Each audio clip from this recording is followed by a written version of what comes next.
Welcome to my YouTube channel. आज का जो हमारा टॉपिक है वो नंबर सिस्टम का ही एक छोटा सा पार्ट है, जिस टॉपिक का नाम है डिविजिबिलिटी रूल। मैथ्स में जितनी भी संख्याएं होती हैं वो हर नंबर से हर संख्या नहीं डिवाइड होता है। सबका एक रूल होता है कि कौन सी संख्या 2 से डिवाइड होती है, कौन सी संख्या 3, 4, 5, 6, सबका अलग अलग रूल होता है। वो सारे रूल आज हम पढ़ने वाले हैं इस वीडियो में। आइए शुरू करते हैं।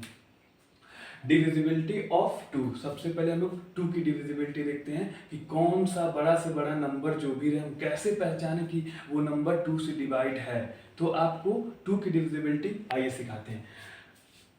किसी भी नंबर को अगर टू से डिवाइड करना हो आपको, सबसे पहले उस नंबर के यूनिट डिजिट को देखिए। अगर यूनिट डिजिट पे 0, 2, 4, 6, 8, अगर यूनिट डिजिट पे उस संख्या के इनमें से कोई भी नंबर होता है तो वो नंबर कंप्लीटली टू से डिविजिबल है। जैसे कि अगर एक एग्जांपल में एक नंबर है 24, इसका यूनिट डिजिट क्या है, 4 है।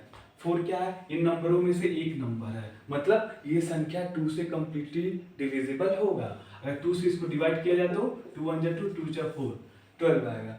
ठीक है। 3 की डिविजिबिलिटी को देखते हैं। 3 की डिविजिबिलिटी में क्या करते हैं, जो भी नंबर्स होते हैं उन सब नंबर्स का आपस में सम कर दीजिए, और जो आपके पास प्रोडक्ट आता है अगर वो नंबर 3 से डिवाइड है तो समझिए वो बड़ी से बड़ी संख्या भी 3 से डिवाइड है। जैसे यहाँ पे एक छोटा सा नंबर है 15, 15 को 1 + 5 करते हैं, क्या आता है, 6 आता है। अब अगर ये 6 3 से डिवाइड है मतलब ये संख्या भी 3 से डिवाइड होगी और ये संख्या 3 से डिवाइड होगी, क्योंकि इसका सम 6 आता है और 6 3 से डिवाइड होता है।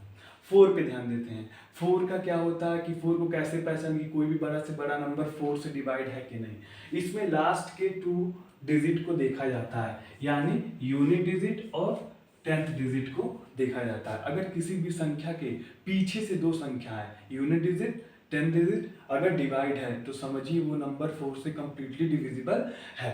जैसे कि यहाँ पे 432 है। 432 में यूनिट डिजिट क्या है, 2, 10 डिजिट क्या है, 3। अगर ये दो संख्या 4 से कंप्लीटली डिविजिबल हैं मतलब ये संख्या पूरी की पूरी क्या है, कंप्लीटली डिविजिबल है 4 से, और ये संख्या है क्योंकि 32 4 से कंप्लीटली डिविजिबल हो जाता है। अब 5 का रूल देखते हैं कि कौन कौन सी संख्याएं 5 से कंप्लीटली डिविजिबल हो जाती हैं। जिस भी संख्या के यूनिट डिजिट पे 0 और 5 होगा वो संख्या 5 से कंप्लीटली डिविजिबल होंगी। एग्जाम्पल के तौर पे 10 और 15 को ले सकते हैं। 10 के यूनिट डिजिट पे 0 है और 15 के यूनिट डिजिट पे 5 है, और ये दोनों नंबर इस क्राइटेरिया को फुलफिल करते हैं, यानी 5 से ये दोनों नंबर कंप्लीटली डिविजिबल हैं। अब 6 पे देखते हैं। कोई भी नंबर 6 से डिवाइड है कैसे पता करें। अगर वो नंबर 2 या 3 से, मतलब अगर वो नंबर 2 या 3 से डिवाइड हो जा रहा है तो वो 6 से भी डिवाइड होगा। जैसे कि एग्जांपल पे लेते हैं 12। अगर ये नंबर 2 से भी डिवाइड है, 3 से भी डिवाइड है, यानी ये 6 से भी डिवाइड होगा। तो ये नंबर 2 से डिवाइड है और ये नंबर 3 से भी डिवाइड है। 2 6 जा 12, 3 4 जा 12, यानी ये नंबर 6 से भी डिवाइड होगा।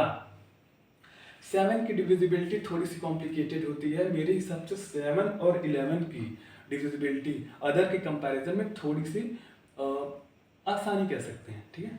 7 की डिविजिबिलिटी क्या होता है, अगर कोई संख्या आपको दी हुई है सबसे पहले उस संख्या के यूनिट डिजिट को आप देखिए। अगर यूनिट डिजिट का डबल करने पे और जो संख्या आपका टोटल है उससे माइनस करते हैं और जो प्रोडक्ट आता है वो क्या होगा, संख्या 7 से कंप्लीटली डिविजिबल होगा। यानी कि अगर कोई संख्या है 749, यहाँ पे एक संख्या है, अगर इसका यूनिट डिजिट क्या है 9, यूनिट डिजिट क्या है 9, 9 का डबल क्या होगा 9 2 जा 18। अगर हम 749 में से 18 को माइनस करें और जो यहाँ पे प्रोडक्ट आएगा अगर वो 7 से डिवाइड हो जा रहा है इसका मतलब क्या होगा, ये संख्या भी 7 से डिवाइड होगी।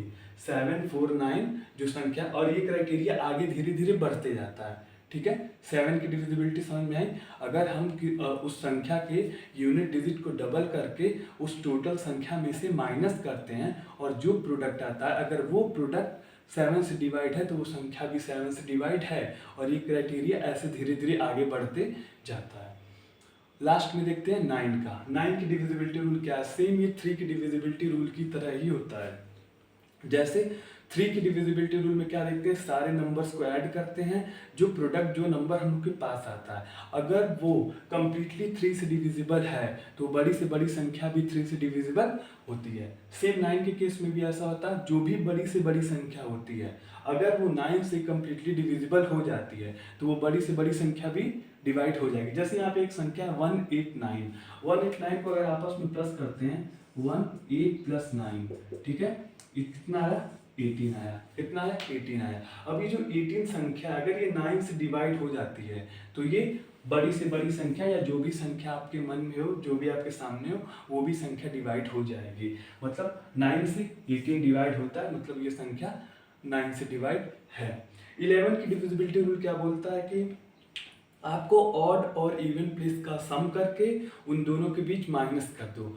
अगर जो प्रोडक्ट आता है वो 0 और 11 है तो वो नंबर क्या है, 11 से डिवाइड है। जैसे कि अगर यहाँ पे कोई संख्या लिखा है 95744, ऑड इवन का केस छोड़िए, मैं आपको बता दूं कैसे करना है।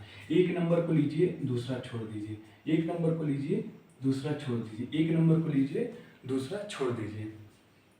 अब इनका ग्रुपिंग कर लीजिए, ये 3 नंबर आपस में ग्रुपिंग हो गए और ये 2 नंबर का आपस में ग्रुपिंग कर लीजिए। जैसे मैंने यहाँ पे किया है 9 + 7 + 4 - 5 + 4, इनको टोटल करने पे और इसको टोटल करने पे जो प्रोडक्ट यहाँ पे आएगा अगर वो या तो 0 है या तो 11 है, इन दोनों में से अगर कोई भी संख्या हुई तो वो 11 से डिवाइड है।